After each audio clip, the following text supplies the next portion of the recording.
এখন আমরা চলে এসেছি খোয়া সাগর। তো খোয়া সাগর কি? খোয়া সাগর হলো একটি দিঘি। তো এই দিঘির অজানা রহস্য আপনাদের সাথে শেয়ার করব বলে ভিডিও ধারণ করেছি। তো চলুন সেই অজানা রহস্য এবং এই দিঘির কিভাবে খনন করা হয়েছে এবং অজানা রহস্যটা কি এবং দিঘির আয়তন কি, সেই সব কিছু মিলিয়ে সুন্দর অসাধারণ একটা ভিডিও হয়েছে। সব কিছু আপনাদের সাথে শেয়ার করব। ভিউয়ার্স, লক্ষ্মীপুর রায়পুর সড়কে পূর্ব পাশে সুবিস্তৃত বিশাল আয়তনের একটি দিঘি আছে, যার নাম খোয়া সাগর দিঘি, যেখানে আমরা অদ্যাবধি কখনোই আসার সাহস করিনি। আজকে ঘুরতে ফিরতে আমার কাছে মনে হয়েছিল যেন খোয়া সাগরটা আসলে একটু দেখে আসি।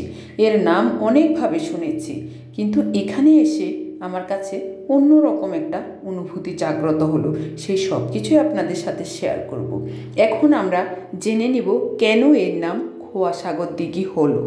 আসলে খোয়া মানে কুয়াশা। দিঘিটির আয়তন এতই দীর্ঘ যে এর এক প্রান্ত থেকে অপর প্রান্তে তাকালে কুয়াশাময় মনে হয়। গ্রামীণ ভাষায় খোয়া মানে কুয়াশা।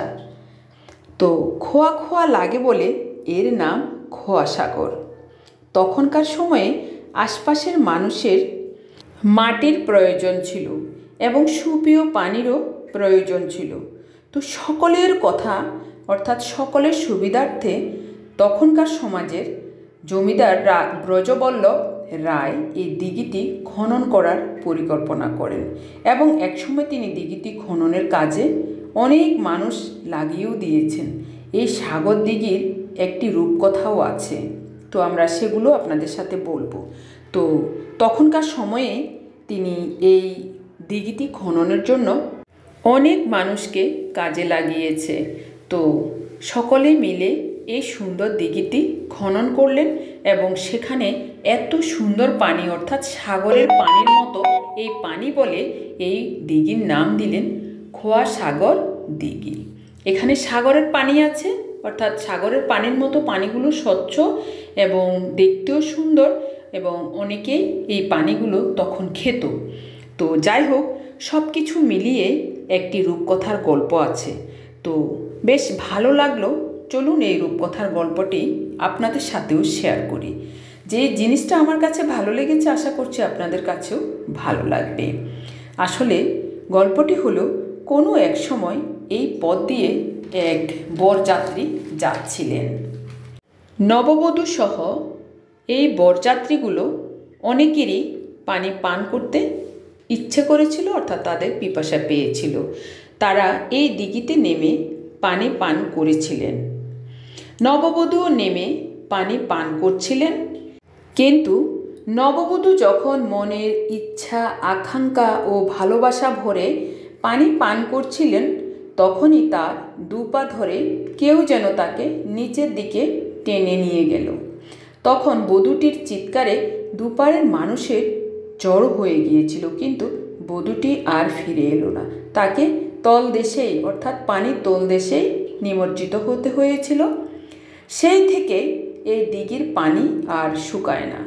খরায় সব শুকিয়ে গেলেও বধূটিকে যে স্থানে টেনে নামিয়ে ফেলেছে সে স্থান আর শুকায় না বলে শুনেছি। এই জন্য এই দিঘি ততটাই প্রসিদ্ধ যতটা মানুষ বলেছিল। এই দিঘির পশ্চিমে আছে কোদালধোয়া দিঘি। লোকমুখে শুনেছি খোয়া সাগর দিঘি খনন করে শ্রমিকেরা কোদাল ধুতে এসে দৈনিক এক কোপ করে মাটি কাটত। তারপর আস্তে আস্তে এই দিঘি খনন হলো। এরপর ওই দিঘির নাম রাখলো কোদালধোয়া দিঘি, অর্থাৎ কোদাল ধুয়ে ধুয়ে এই দিঘিটি খনন করা হয়েছে। তো যেহেতু বিকেল হয়ে যাচ্ছিল, সেই জন্য আমরা ওদিকে আর যাব না। শুনেছি খোয়া সাগর দিঘি 25 একর এলাকা জুড়ে বিস্তৃত। 1755 সালে ব্রজবল্লভ রায় মানুষের পানীয় সংরক্ষণের এই দিঘির খনন কাজ করেন বলে জেনেছি। এই দিঘির পানি সাগরের পানির মতো বলে খোয়া সাগর নামকরণ করা হয়েছে। আবার কিছু কিছু জায়গা থেকে আমি জেনেছি যে 1775 সালে 22 একর জমির উপরে এই দিঘিটি খনন করা হয়েছে। আসলে শিওর করে আমি নিজেও বলতে পারছি না যে 25 একর নাকি 22 একর। তো যাই হোক, যেটুকু আমরা জেনেছি, এরপরে আমরা আমাদের মতো করে সেখানে পাড়ে বসে আমরা একটু ফুচকা খেয়েছিলাম আর চা খেয়েছিলাম। তো যেহেতু বিকেল ঘনিয়ে এসেছে, আমরা এখন অন্যত্র চলে যাব। সেই জন্যই আসলে শ্যামলীর বাপের বাড়িতে যাব। তো ওখানে আমার তালুই মশাই অর্থাৎ আমার জায়ের বাবা অসুস্থ, ওখানে ওনাকে দেখে তারপরে আমরা রাত্রে বাসায় ফিরব। তো এ ধরনের প্ল্যান প্রোগ্রাম করেই আসলে আজকে আমাদের বেড়াতে যাওয়া। তো যাই হোক, আজকে আমরা বেড়াতে এসেই অনেক অনেক মজা পেয়েছি, কারণ অনেকগুলো জায়গা, অজানা তথ্য সব কিছু আজকে আমরা জেনেছি এবং বৃদ্ধদের থেকে আরও অনেক কথা, কল্পকাহিনী অনেক কিছু শুনেছি। সব কিছু শুনে কিছু কিছু জায়গায় তো একবারে গা চমচম করে উঠছিল। তো সেগুলো সব কিছুই আপনাদের সাথে হয়তোবা বলা সম্ভব না, তবে যেটুকু বলেছি বা যেটুকু জেনেছি সেটুকুই আমি বলার চেষ্টা করেছি। আশা করছি যা বলেছি তার কিছু হলেও সত্য হবে, তবে সব কিছু সত্য কিনা আমি জানি না, কারণ এই সাগরের অবস্থান বা এই সাগর নিয়ে আমার জন্মের পূর্ব থেকেই নাকি আমার মা বা আমার বাবারা জানতো। তো আমার বুদ্ধি হওয়ার পর থেকে এই সাগর সম্পর্কে আমার মায়ের কাছ থেকেও আমি অনেক কথা শুনেছিলাম। তো সেখান থেকেও কিছু কিছু কথা আপনাদের সাথে শেয়ার করেছি। আদৌ কতটুকু সত্য বা এর সত্যতা আসলে গভীরে কী আছে আর কোনো বিস্তৃত ঘটনা আছে কি না সে সম্পর্কে আমি অবহিত না। যেটুকু আমি জানি সেটুকু আপনাদেরকে জানান দেওয়ার চেষ্টা করেছি, এই আর কি। তো যাই হোক, বিকেলটা আমরা খুব ভালোভাবে কাটানোর চেষ্টা করছিলাম। এখানে আছে আমার ভাগিনী, আমার যা, আমার ননদ আর আবির্ভাব সহ আমরা এদিকে এসেছি। আর আমার হাজবেন্ড একেবারে অন্য পাড়ে বসে আছে, কারণ সে এদিকে আসবে না, এদিকে একটু ধুলাবালি আছে, ও ধুলাবালিতে সমস্যা, সেই জন্যই আর কি। তো যাই হোক, দেখুন এখন দিঘির পশ্চিম পাড়ে আমরা আছি আর পূর্ব পাড়টাকে একেবারে কুয়াশাচ্ছন্ন মনে হচ্ছে। যদিও এখন দুপুর একেবারে গড়িয়ে বিকেল হয়নি, তবে কাছাকাছি সময়। তো আমরা হাঁটছি, ঘুরছি, আনন্দ করছি, এই আর কি। তবে বর্তমানের উল্লেখযোগ্য ও নান্দনিক বিনোদনের কেন্দ্র হলো এই খোয়াসাগর দিঘি। একসময় এই খোয়াসাগর দিঘি এতটাও প্রসিদ্ধ ছিল না, তবে লোকমুখে যেটুকু শুনেছি আর কি কোনো রকমে ছিল। তবে এখন পাড়টাকে সুন্দর করে একটা পর্যটনের কেন্দ্র হিসেবে গড়ে তুললে আরও ভালো হতো। এখানে আসলে প্রচুর মানুষের আনাগোনা হয়, এই আর কি। এই দিঘির দুপারে আছে 6 থেকে 7টি চাইনিজ রেস্তোরাঁ, যেগুলো আমরা দেখেছি, আমরা সেখানে খেয়েছি। তো আছে সাগরে চলার মতো 2-1টা বোট দেখা গিয়েছে। এই দিঘির দুপার আরও সুন্দর করে সংরক্ষণ করলে সত্যি এটা দারুণ পর্যটন কেন্দ্রে পরিণত হতে পারত। এই দিঘির সুশীতল বাতাস আমাকে প্রভাবিত করেছে যেমনভাবে, তেমনি আপনাকেও প্রভাবিত করতে পারে। তবে আপনি যখনই সময় পাবেন তখনই এরকম সুন্দর সুন্দর জায়গায় আপনি ঘুরতে আসবেন। মন মানসিকতার অনেক পরিবর্তন হবে, নিজের কাছেও ভালো লাগবে আর পরিবারকেও দারুণভাবে আপনি প্রভাবিত করতে পারবেন। আমি ও আমার পরিবারবর্গ সকলে মিলে এখানে খুব মজা করছি আর বিনা কারণে তাদেরকে খুব হাসানোর চেষ্টা করছে, আর তারা অনেক সুন্দর করে হাসছে। একটু আপনাদের সাথে শেয়ার করি।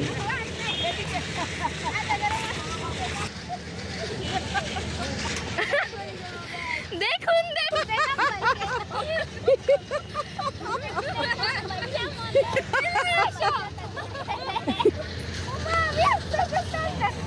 এই সিমনি দেখুন। তো এখন বিনা কারণে আমাদের অনেক হাসি ঠাট্টা সেখানে হলো। কী জন্য হাসছিলাম আমরা নিজেরাই জানি না, অনেক হাসছিলাম। তো যাই হোক, সেখান থেকেই আমরা এখন সামনের দিকে অগ্রসর হব। এখন ও বলছিল যে ওর একটু সমস্যা হচ্ছে, কারণ সেখানে রাস্তার পাশে কাজ হচ্ছিল আর সেখান থেকে প্রচুর ধুলাবালি আসছিল। তো সেই জন্য ও বলছে যে আমরা বের হয়ে যাব। তো যাই হোক, এখন যেহেতু আমরা পশ্চিম পাড়ে এই জায়গাটুকুতে হাঁটছিলাম, তখন সেখানে কিন্তু অনেক মানুষের আনাগোনা লক্ষণীয় ছিল, কারণ তখন অনেক মানুষ আস্তে আস্তে করে আসছেন। তো যেহেতু এখানে বিকেলে নাকি প্রত্যেক সময়ে অনেক মানুষের আনাগোনা হয়, তো সেই জন্যই বোধহয় আস্তে আস্তে করে অনেক মানুষ এদিকে আসছিল। আর আমাদের সময় হয়ে গিয়েছে, আমরা কিছুক্ষণ থেকে বের হয়ে যাব। তো সেখানে আমরা কিছুক্ষণ নাস্তা পানি করে এবং এখানে আনন্দ উল্লাস করে এখন দিঘির পাড়ের মানুষের সাথে কথা বলে যেটুকু জেনেছি সব কিছু মিলিয়ে সুন্দরভাবে জেনে শুনে আমরা এখন সেখান থেকে বের হয়ে যাব। তো আমরা চন্দ্রগঞ্জের বাসে উঠে গিয়েছি, এখন আমরা চন্দ্রগঞ্জে চলে এসেছি শ্যামলীর বাপের বাসায়। তো এখন দেখুন তালেমশাইকে দেখে খুব খারাপ লেগেছিল, উনি কেমন ছিলেন আর এখন কেমন হয়ে গিয়েছেন। তো প্রথমত এসে শ্যামলী তালেমশাইকে খাওয়ানোর চেষ্টা করছে, পপি খাওয়ানোর চেষ্টা করছে। তো দেখুন উনি একেবারে অসুস্থ, ওনাকে দেখতে চলে এসেছি, খুব খারাপ লেগেছে। আর এটা পাশে আছে ওনার শ্যামলীর ভাই, বড় ভাই আছে, আমার হাজব্যান্ড এবং পপির ছেলে। তো এরই মাঝে পপি আবার কুমিল্লা চলে যাবে। তো দেখুন ও আমার সাথে একটু ছবি ভিডিও নিয়েছে। তো যাই হোক, এখন ও বের হয়ে যাবে। তারপরে সেখানে দেখুন ও তালেমশাইয়ের সাথে দেখা করতে গিয়ে সেখানে হাত দিয়ে হাতটাকে ধরে রেখেছে, স্মৃতিটা আমি একটু ভিডিও ধারণ করে রেখেছি। আর শ্যামলীকে এখন ওর বাবা চিনছে না বলে ও বাবাকে ধরে খুব কান্না করছিল। এরপরে একটু খাওয়ানোর চেষ্টা করছে, তালেমশাই খেতে পাচ্ছে না, খুব জোর করে করে ওনাকে খাইয়েছিল শ্যামলী। তো যাই হোক, এই স্মৃতিটুকু আমি প্রেমে বন্দি করেছি। অনেকক্ষণ পর্যন্ত ওরা বাপ মেয়ের মধ্যে একটা দারুণ কথাবার্তা চলছিল। যখনই শ্যামলীকে চিনতে পারছে না তখনই শ্যামলী বাবাকে জড়িয়ে ধরে খুব কান্না করছে। কোনোভাবেই তালেমশাই ওকে চিনছে না, ও বারে বারে বলছে আমি আপনার ছোট মেয়ে শ্যামলী, কিন্তু তালেমশাই ওকে চিনছেই না। তখন সে জড়িয়ে ধরে খুব কান্না করছিল। যাই হোক, এরপরে আমরা কিছু নাস্তা পানি করেছিলাম, এরপর পরই আমরা ভাত খেয়ে 9টা সাড়ে 9টার মধ্যেই আমরা বের হয়ে যাব। সেই হিসেবে আমরা একটু খাওয়া দাওয়া করছিলাম, সেগুলো সামান্য ভিডিও ধারণ করেছি। তো এখন দেখুন অনেক রাত হয়ে গিয়েছে, আমরা চলে আসবো। তো ভিউয়ার্স, আজকের ভিডিওটি ভালো লেগে থাকলে লাইক কমেন্ট সাবস্ক্রাইব করে আমার পাশে থাকবেন। ধন্যবাদ সকলকে। আবার কোনো নতুন ভিডিও নিয়ে আপনাদের সামনে উপস্থিত হবো। সে পর্যন্ত সকলে ভালো থাকবেন, সুস্থ থাকবেন। আজ এখানে রাখছি। শুভরাত্রি।